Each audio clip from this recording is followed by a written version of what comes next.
Hello, mi gente, hello, mis queridos estudiantes, bienvenidos sean todos a la clase de inglés con el teacher Josué Coronado. Para mí es más que un placer poder, ¿verdad?, crear esta plataforma para ayudar a cada uno de ustedes con los temas y también con las dudas que tienen acerca de algunas gramáticas en lo que tiene que ver con el inglés. Y dando inicio a lo que es mi primer video, enseñando, ¿verdad?, un poco de gramática, esperando que sea de mucha ayuda para ustedes, vamos a estar hablando sobre un tema muy interesante llamado cero conditional o condicional cero, ¿ok? Este tipo de condicional es un condicional bastante fácil, pero a la vez, al ser tan fácil, genera mucha confusión en lo que tiene que ver con las personas al momento de usarlo en el idioma inglés. Primero vamos a conocer qué es el condicional cero. El condicional cero, como podemos leer aquí, dice de la siguiente manera: Used to talk about facts, habits, or things that are always true. En otras palabras, lo utilizamos para hablar de hechos, hábitos o cosas que son siempre reales o verdaderas. Un ejemplo que podemos ver aquí es: If you heat water, it boils. En español, si tú calientas agua, esta va a hervir. Entonces, cuando nosotros hablamos de lo que tiene que ver con el condicional cero, siempre que vayamos a utilizarlo, vamos a usar el presente, porque hablamos de hechos, hábitos y cosas que todo el tiempo son verdad. La estructura del condicional cero empieza de la siguiente forma y es utilizando if.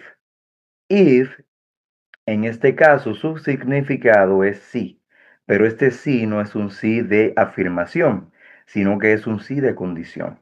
Entonces, luego de nosotros añadir if, añadimos entonces el verbo que va a acompañar a if, luego del pronombre, lógicamente, utilizando present simple, y la otra parte de la oración también tiene que llevar present simple.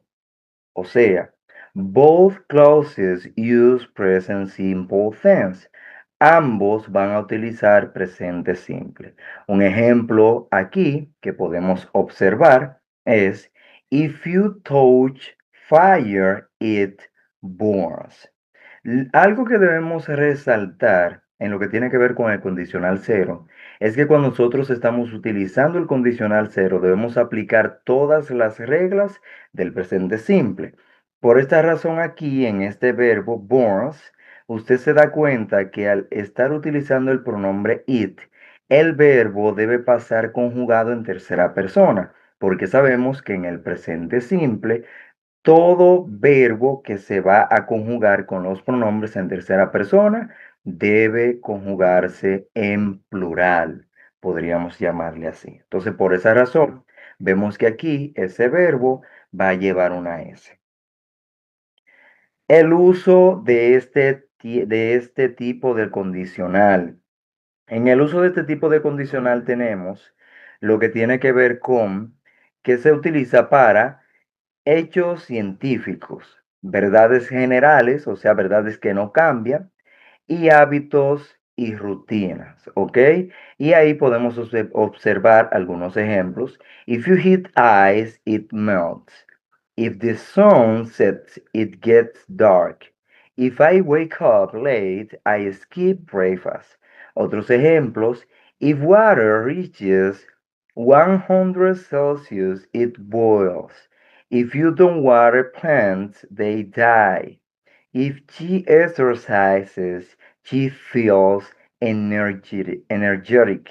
So, aquí podemos observar que lo que les decía del verbo con el pronombre she, el verbo se va a conjugar de manera en tercera persona porque estamos utilizando lo que tiene que ver con el presente simple. Lo mismo pasa cuando vamos a negar, debemos utilizar los auxiliares don o doesn't para nosotros negar. Algo fácil para ustedes poder entender esta gramática es que siempre que tengan a if todo el tiempo, en la primera parte del condicional, donde sea condicional tipo cero o condicional tipo uno, que luego estaremos hablando de ese condicional, usted siempre va a empezar donde esté if, va a empezar con presente simple. Y luego de la coma, entonces en el caso del condicional cero le va a añadir el presente simple y en el caso del condicional, del primer condicional, va a añadirle futuro, pero ya luego más adelante estaremos explicando ese tipo de condicional. En la vida real, nosotros podemos utilizar el condicional cero para describir hechos diarios que nosotros podemos ver a nuestro alrededor todo el tiempo. Un ejemplo de esto podría ser If the sun shines, plants grow. Si el sol brilla, las plantas crecen. Una verdad que no cambia de un proceso natural. If you freeze water, it becomes ice. Si tú eh, congelas agua, esta se convierte en hielo. Estamos hablando de una condición en presente simple que va a generar una consecuencia en presente simple. If you don't water plants, they die. ¿Ok? So, cuando nosotros vamos a utilizarlo de esa manera en la vida diaria, podemos utilizarlo hablando de condiciones que van a llevar una causa que va a traer un resultado. Algunos errores comunes que las personas pueden desarrollar utilizando este tipo de condicional es la siguiente. Muchos utilizan el futuro en el condicional cero y en el condicional cero no se utiliza futuro.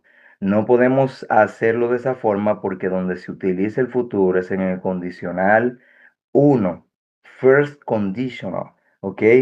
En el cero, ambos, como dice aquí, dice the zero conditional uses present simple in both clauses. En otras palabras, el condicional cero utiliza presente simple en las dos, en los dos momentos donde nosotros vamos a hablar la oración que estemos haciendo.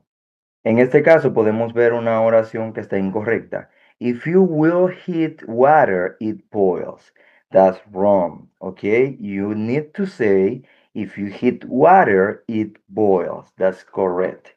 O sea que la manera correcta es utilizar el presente simple en ambos casos. Como les explicaba, siempre utilizándolo de la manera correcta. Otras veces también se da el caso de que las personas utilizan el verbo to be.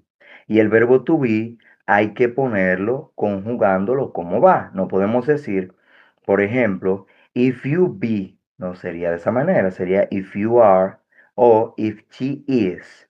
O sea que debemos de conjugarlo de la manera correcta donde va. O sea que no podemos cometer ese error. Al igual que cuando vayamos a negar sería isn't, aren't o I am not. Pero no podemos decir don't be porque ahí estaría incorrecto. Algunos otros ejemplos que podemos utilizar para hablar del cero condicional podría ser if you drop an object, it falls. If it rains, the grass gets wet. If you press this button, the light turns on. If you mix red and blue, you get purple. Entonces, aquí podemos ver que todo lo que hemos estado hablando, que el condicional cero va siempre con lo que tiene que ver con el presente simple. En cada uno de estos ejemplos podemos observar que siempre va a ir en presente simple. Y cuando tiene el pronombre en tercera persona, el verbo va conjugado en tercera persona. Eso lo podemos ver aquí con el verbo falls, el verbo rains y gets, que como aquí lo que se está mencionando podría ponerse como el pronombre it, he o she, pues utilizamos el verbo conjugado de esa forma. Algunas, o sea, recapitulando de manera rápida, podemos decir que utilizamos el cero condicional para hablar sobre hechos y verdades. Lo utilizamos presente en ambos casos y no utilizamos el futuro. También podemos utilizarlo para hablar sobre hechos científicos y rutinas. Entonces, cada vez que vayamos a hablar de una condición que no lleva a un resultado a futuro, vamos a utilizar el condicional cero, el cual es bastante fácil porque siempre va a llevar lo que tiene que ver con eh, el presente simple en ambas partes. Muchas veces se puede tornar difícil porque al ser tan fácil, las personas tienden a confundirlo. Y esto lo que hace es que genera que uno pueda cometer errores. Al ser fácil, podemos turbarnos al momento de llenar un ejercicio. Porque cuando te dan el ejercicio, entre paréntesis con dos verbos y te dicen ponlo o sea, llénalo utilizando el condicional cero. Al nosotros ver que ese verbo que está entre paréntesis lo vamos a pasar tal cual como está, muchas veces nuestra mente nos juega en contra. Entonces debemos siempre mantener eso con cuidado. Por último, para terminar, quiero dejarlos con esta frase que dice, Practice makes perfect. Now it's your turn. Try making a sentence with if you about something that always true thing about facts, habits, or routines you know. Entonces, la práctica crea perfección. Así que si tienen alguna pregunta o alguna duda o algún tema que quieren que les ayude a poder comprenderlo, pueden dejármelo en los comentarios. No olvides suscribirte, no olvides darle me gusta para y activar la campanita de notificaciones para siempre estar activo con cada uno de los temas que vamos a estar explicando. Estaremos subiendo más videos, estaremos subiendo más contenido, así que esperando que sea de mucha ayuda y recuerda que para tú poder de una manera u otra mantener otro idioma siempre fluyendo, necesitas practicarlo. Así que cuídense mucho, good night, have fun, and pasen feliz resto de la noche. Cuídense mucho y nos vemos luego.